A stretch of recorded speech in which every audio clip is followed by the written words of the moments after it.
Finally here after a crazy trip to get here. We may have to talk. We'll talk about that in a little bit. But it's 5 a.m. Africa time, which was we were real excited about that. Real excited. Yeah. So what's going on today? Well, first breakfast of champions. That's number one there. So yeah, it was this in 22 years. This was the longest it took me from when I literally left my home to getting to my first destination. It was over 72 hours, we figured out.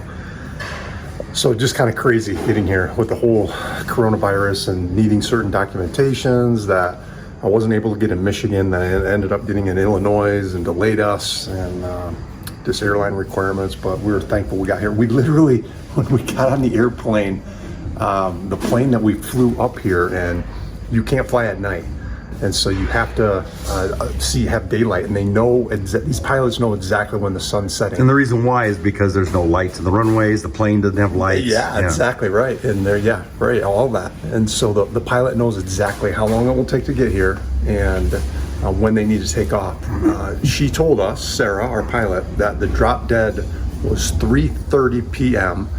And she looked at me and she goes, "I'm pretty sure we left at 3:29.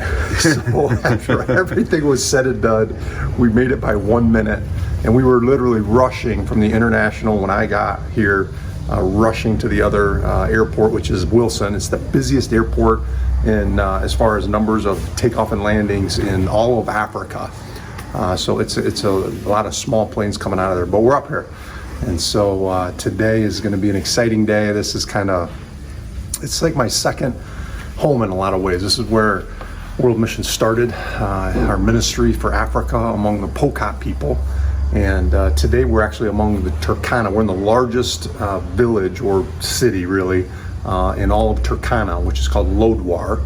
Right by, you've heard us talking about Lake Turkana, which is the largest permanent desert lake in the world, Rusty. So we are here finally, after you and I have been talking about it for really months. We're here, but we're going to a village that is actually near the border of Turkana and Pokot. So when I say that, I mean it's one people group and another people group. And there's a lot of historical tension between these two people groups, and World Mission's been doing a lot of ministry there. So that's where we're heading to today. It's about 2 to 3 hours on some rough roads. So if we're not awake yet, our bodies are going to be screaming at us in just a few moments. And when you say there's tension, is it these are warring tribes? Yeah. It's pretty bad? Yeah, that's kind of what they say. They say warring tribes. That's the phrase that they'll use. And these are pastoralists, these people groups, so which means they're dependent on their animals. So it used to be cows and goats, but because of the harsh drought, and actually right now you can hear the Muslim call to prayer. So we're just hearing that tells us it's 5 a.m. So you'll hear that throughout the day at different times. But anyway, pastoralist people groups are groups that are dependent on their animals. So as I said, goats and cows, but because of the harsh droughts that they've had over the years, the cows really haven't survived. Goats are a little more hardy, and sheep and camel. And so you might see herds with little kids that are 8 and 9 years old, because you're going, who's watching these? And in the little bush, you'll see these two little kids with sticks, and they're just out there. They sleep out there, they live out there, taking them to grazing land, and there might be 200 in a herd at a time. And so they'll steal them back and forth from one another, and that causes a lot of tension, because if that's my stuff, that's my bank account, that's all of my wealth on this earth, and you take it from me because you were mad at me or what my father did to me or my grandfather, it's retaliation, back and forth you go. And so we target areas that are right in between those two people groups and reach out with the gospel, try and see churches established, because we know that the gospel can restore these tension relationships, and quite honestly, that it becomes a testimony into all the other people groups. I mean, if the Pokot and the Turkana can get along, anybody can get along. It's one of those things.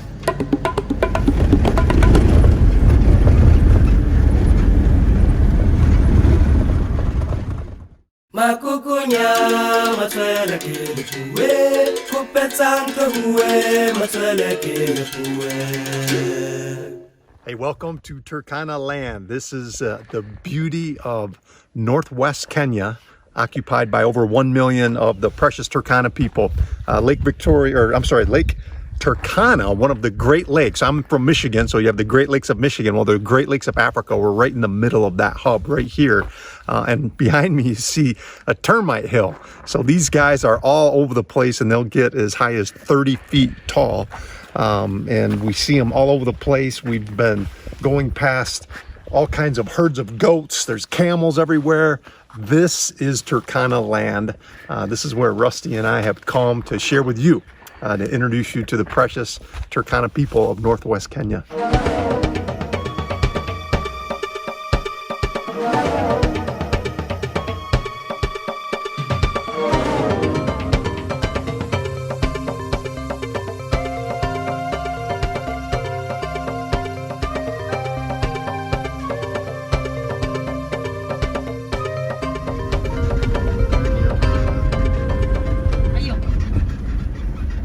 What are they saying?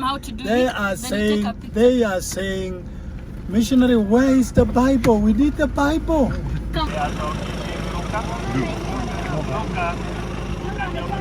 And this can go chapter 1, chapter 2. Bless you. We'll see you again. Okay. Thank you. Something.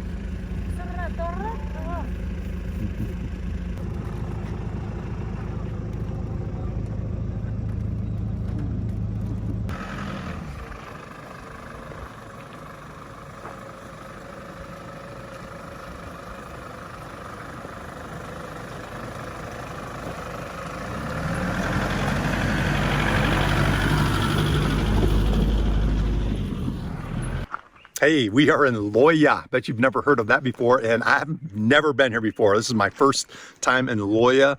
Again, we are in the area of Turkana in the far southwest corner, where Turkana borders really their arch rival, if you will, the Pokot.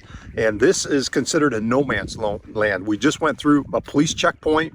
They don't allow vehicles through unless you have decent reason. We're going to an area called Alalay, which is in Pokot, but this area right here, historically, there have been a lot of different raids where Pokot would come and take Turkana cattle or goats or camel, and then vice versa, retaliation. So this is a real strategic area as far as we're concerned, because when you talk about the gospel, this idea of nations or people groups in conflict is the heart of the gospel, and the gospel is the only solution. So there's a lot of churches that are being planted here. We're excited to go through no man's land to get to the area of Pokot and Alalay and see what God's doing.